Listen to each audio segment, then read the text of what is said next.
महिला आयोगाच्या अध्यक्षा रुपाली चाकणकर यांनी अखेर त्यांच्या पदाचा राजीनामा दिला आहे आणि अशोक खरात या प्रकरणी त्यांच्यावर आरोप करण्यात आले होते। त्यांच्यावर वेगवेगळे आरोप रुपाली ठोंबरे यांनी देखील केले होते आणि त्यांच्या राजीनाम्याची मागणी देखील केली होती। अखेर त्यांचा राजीनामा झाला आहे।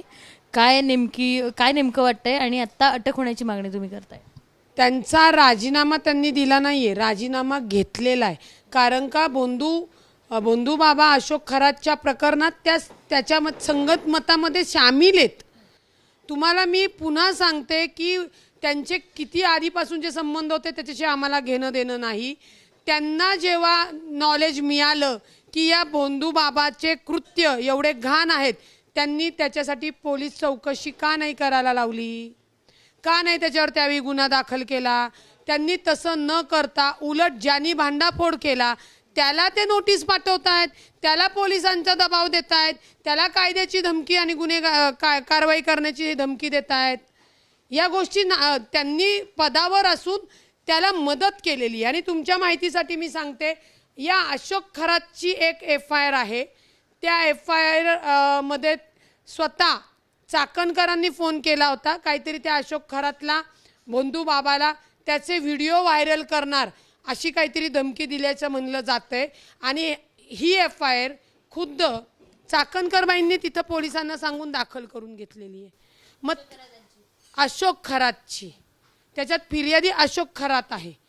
का बरं तो तुम्ही दाखल करायला लावली? म्हणजे 66, 67 आणि सेक्शन 308 BNS याच्यानुसार करायला लावली। त्याच्यामध्ये सपशेल ती फिर्याद पण मी तुम्हाला वाचून दाखवू शकते की मी अशोक खरात, वय 67, सेवानिवृत्त, व्यवसाय सिन्नर वगैरे, ते त्याचा मोबाईल नंबर आहे।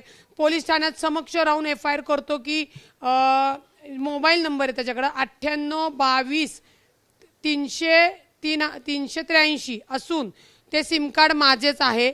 आणि मी इसम नामे दिनेश मनाजी परब, भायखळा, मुंबई 2010 पासून ओळखतो। मुंबई येथे हॉस्टेल व्यवसाय असून आमची ओळख झालेली आहे। प्रत्यक्षात मी त्याच्याशी फोनद्वारे संपर्कात आहे। ही FIR आहे। ही FIR पण वाटलंच तर मी संपूर्ण म्हणत असाल तर ती तुम्हाला संपूर्ण वाचून दाखवू शकते। ही FIR त्यांनी केली, त्याचे काळे कर्तुते हे व्हिडिओ बाहेर येऊ नये म्हणून। हा एक प्रकार। वर्षाच्या आता जो व्हिडिओ व्हायरल होतोय, जो काही काम क्रीडा करताना त्या चाकणकरांचे गुरु माऊली दिसतायत त्याच्यामध्ये, त्या व्हिडिओ चाकणकरांनी पाहिलेला असून सुद्धा त्यातली महिला ही तक्रार द्यायला जाते शिर्डीमध्ये आणि चाकणकरबाई पोलिसांना फोन करतात त्या महिलेकडे चौकशी करायची नाही म्हणून। तिची तक्रार घ्या। काय दाबण्याचा प्रयत्न होता? अत्याचारच दाबण्याचा प्रयत्न होता ना? बंधू बाबाला वाचवण्याचा प्रयत्न होता ना?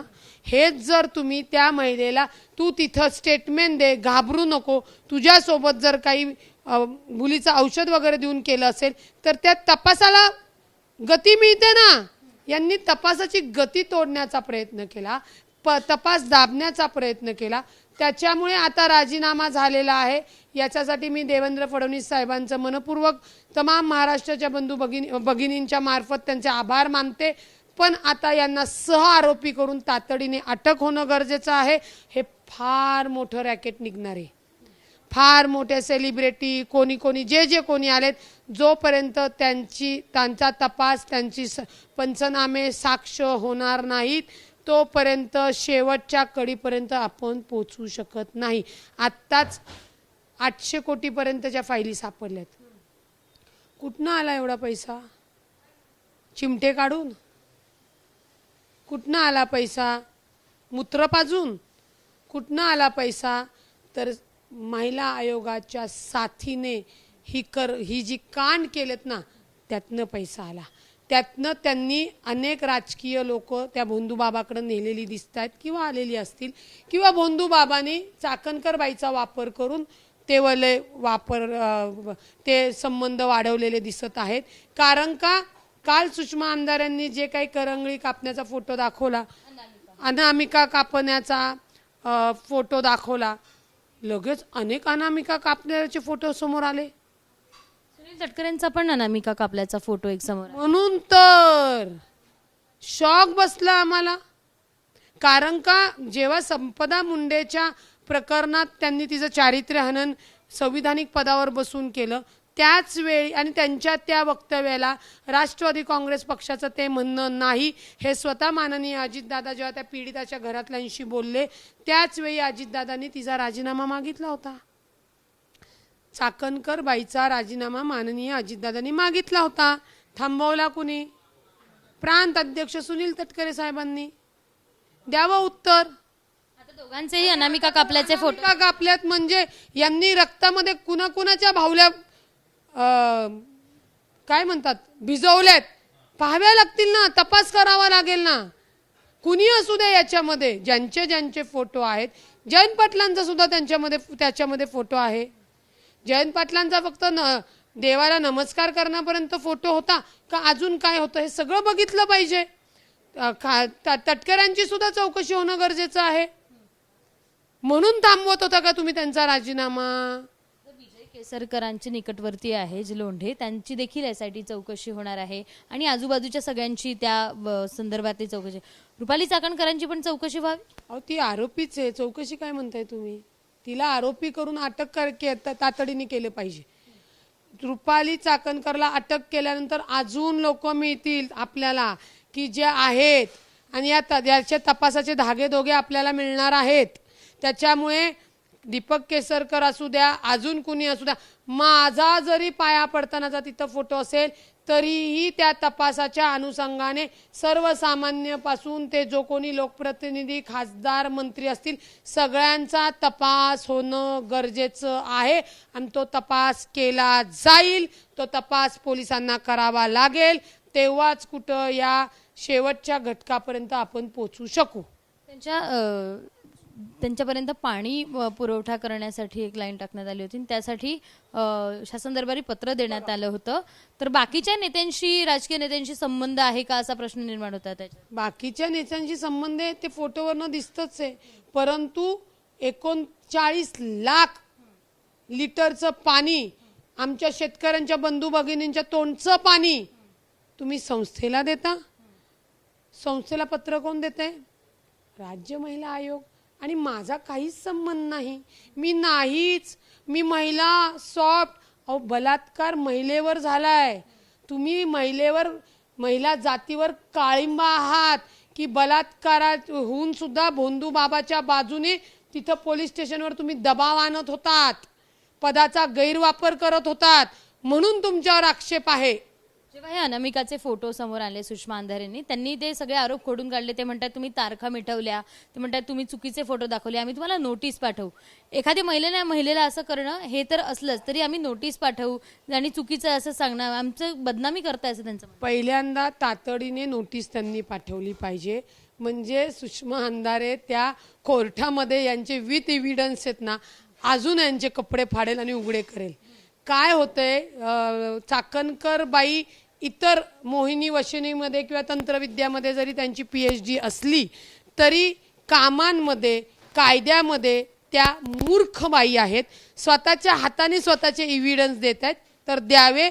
आम्हाला ते एव्हिडन्स मिळतील आणि आम्ही ज्या महिलांवर तुमच्या मार्फत अन्याय झालेला आहे त्यांना न्याय द्यायला सक्षम आहोत आणि नक्की देऊ.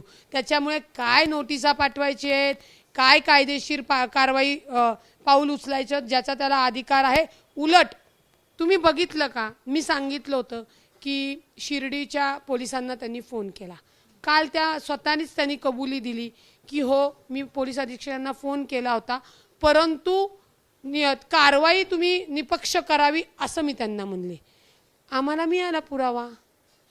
मग तुम्ही का फोन केला का आणि त्यांनी का हे वक्तव्य केलं, त्या डिटेल्स कोणीही मिटवू शकत नाही. त्या कॉल डिटेल्स आता तपासाचा भाग म्हणून वापरण्यात येणार आहे. त्याच्यामुळे चाकणकर अत्यंत म्हणजे पायउतार झाल्या. ही महाराज्य महिला आयोगावरची एक कीड गेलेली आहे. रोहिणी खडसेंचं असं म्हणणं आहे त्यांचा अहंकार अजूनही गेला नाही. प्रांजल खेवलकर प्रकरणात देखील त्यांनी आरोप केले होते, वेगवेगळे मानवी तस्करी करतात असे आरोप केले होते आणि आता त्यांच्याचवर सगळं दिसतं. बरं, लक्षात घ्या, खेवलकरांवर आरोप होते, खेवलकरांचे काय ते व्हिडिओ निघाले, पण खेवलकरांच्या याच्या प्रकरणामध्ये कुठल्या महिलेने येऊन खेवलकरांवर विरुद्ध तक्रार केली नव्हती. परंतु जे काही आक्षेपार्ह व्हिडिओ होते त्याचा म्हणजे पोलीस तपासाचा आणि राज्य महिला आयोगाच्या रुपाली चाकणकरचा कुठेही संबंध नव्हता. तरीही राज्य महिला आयोगाच्या अध्यक्षा त्या प्रकरणात गेल्या, ते व्हिडिओ बघितले, त्या व्हिडिओची दखल घेतली. म्हणली कुणीच तुम्हाला सांगितलंय? कुठल्या तस्करीचा आरोप केला होता. चाकणकरनी केला होता, कुठल्या महिलेनी नव्हता ना केला.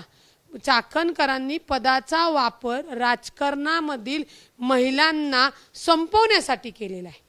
जर त्याची जी काय ते खेवलकरचं प्रकरण होतं त्याचा तपास चालू होता, त्याची कस्टडी झाली होती, त्याचे व्हिडिओ जप्त केले होते. जो यांच्या कार्यक्षेत्रातलाच निर्णय नाही, कुठल्याही डिपार्टमेंटमध्ये कायद्याने कुठला ते निर्णय घेऊ शकतात नाही घेऊ शकत हे सांगितलेले. राज्य महिला आयोगाने पीडिताला आधार देणे, पीडिताची FIR होत नसेल तर ती FIR करणे आणि तपासावर निरीक्षण करण्याचे कार्य आहेत.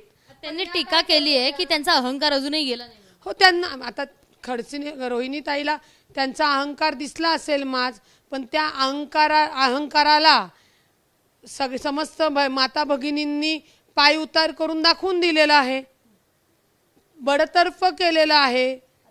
पक्षात त्यांना ठेवायचं की नाही ठेवायचं, की त्यांच्यावर कोणती कारवाई पक्षाकडनं करण्यात येणार आहे का, असं काही बोलणं झालंय का, किंवा त्यांच्यावर कारवाई व्हावी पक्षांतर्गत असं तुम्हाला वाटतं? मुळामध्ये हे जे प्रकरण झाले ना भोंदूबाबा अशोक खरातचं, खूप घाण आहे. त्याच्यामुळे दोन्ही पदावरनं त्यांना मुक्त करणं गरजेचं होतं. कारण का फक्त चाकणकर बाईमुळे पक्षाची खूप मोठी बदनामी झाली, सरकारची खूप मोठी बदनामी झाली. परंतु सरकारची होणारी बदनामी माननीय मुख्यमंत्री साहेबांनी त्यांना पाय उतार होण्याचे आदेश देऊन समस्त महाराष्ट्रातील माता भगिनींना जो विश्वास दिला, त्यामुळे सरकारमधले मुख्यमंत्रीच आपले आहेत ही महिलांना कुठेतरी विश्वास, पुन्हा आशेचा किरण तो तयार झालेला आहे. आता पक्षाने ठरवावं अशा महिलेला आपण पदावर ठेवावं की नाही ठेवावं. मला वाटतं का काढून टाकावं? निश्चित काढून टाकावं, कारण का अशा महिलेसोबत नाही काम करू शकत. अशा महिलासोबत पक्षातल्या कोणत्याही महिला काम करू शकत नाही, असं प्रत्येक महिलेनी माननीय सुनेत्रा वहिनींना याआधी सुद्धा प्रांत अध्यक्षांना सांगितलेलं आहे. आणि ज्यांना वाटतं की त्या पदावर राहावं ज्या एका गटाला, तर त्यांनी त्यांची बहीण बायको चाकणकर बाईसोबत कामाला पहिल्यांदा बाहेर सोडावी. राष्ट्रवादीतल्या महिला, जर रुपाली चाकणकर राष्ट्रवादीत राहिल्या तर राष्ट्रवादीतल्या महिला सुरक्षित नाहीत असं तुमचं म्हणणं आहे? हो, आणि त्या नाही काम करू शकत. अशा घाणेरड्या वृत्तीच्या बाईसोबत काम नाही करू शकत. पक्षाचीच बदनामी होतीये. पक्षाची बदनामी कुणामुळे का झाली पाहिजे? सुनेत्रा पवारांना तुम्ही लेटर देणार होतात, ते दिले? नाही दिलेलं. कालच मी सांगितलं होतं की आज आणि उद्या भेटून देणार आहे, परंतु मी त्यांना भेटून या सगळ्या गोष्टी देणार आहेत. आणि माझी त्यांना विनंती राहील की माननीय अजितदादांना सुद्धा त्यांना पदावरनं मुक्त करायचं होतं. त्या अजितदादा आज नाही आहे आणि सुनेत्रा वहिनींच्या समोर त्यांच्या या कार्यकालात, अध्यक्षाच्या कार्यकालात या घटना परत घडत आहेत. तर त्यांनी इतर महिलांच्या सुरक्षतेसाठी यांना पदमुक्त करावं आणि महिलांना सुरक्षतेची हमी द्यावी. कारण का सरकार म्हणून देवेंद्र फडणवीस साहेबांनी द्यावी, राज्याच्या पहिल्या उपमुख्यमंत्री म्हणून सुनेत्रा वहिनींनी समस्त पक्षातील भगिनींना आश्वासित करणं फार गरजेचं आहे. अर्थातच सुनेत्रा पवार यांनीच आता रुपाली चाकणकर यांच्यावर पक्षांतर्गत कारवाई केली पाहिजे, त्यांना पक्षातून बाहेर काढावं असं जे मत आहे ते रुपाली ठोंबरे यांनी व्यक्त केलं आहे. आणि अर्थातच त्यांच्यावर मोक्का कारवाई करा आणि त्यांना अटक करा असंही मत त्यांचं आहे. कॅमेरामन विजय राऊतसह शिवानी पांढरे, ABP माझा, पुणे. ABP माझा, उघडा डोळे बघा नीट.